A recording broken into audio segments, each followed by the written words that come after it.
This is your daily news update.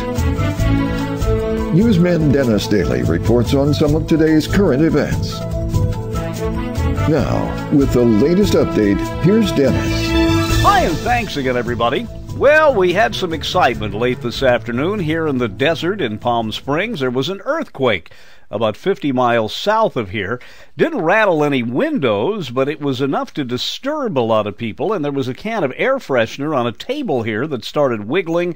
It fell over and rolled onto the floor. At first I thought somebody had hit the outside of the building, but it only lasted about 8 seconds and came in 3 kind of rumbling waves. They say now it was not an aftershock of a big quake that happened down in the desert on Easter Sunday, but rather it was a new quake along a new fault line. You know, the earliest recorded earthquakes come in records from China that date back to about 1100.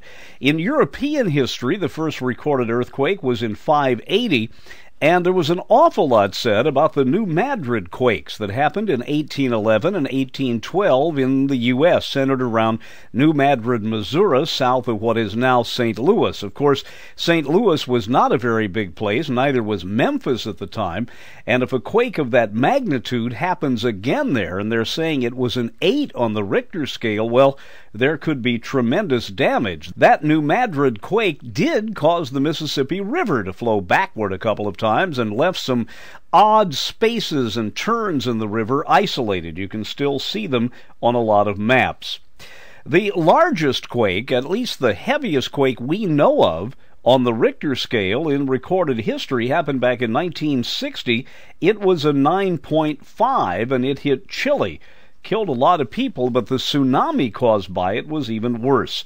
The worst quake in U.S. history, as far as death count, still remains the 1906 San Francisco quake. They say over 700 died. Some people say it was many more than 700 from both the quake and the fire. I'm Dennis Daily with your daily news update.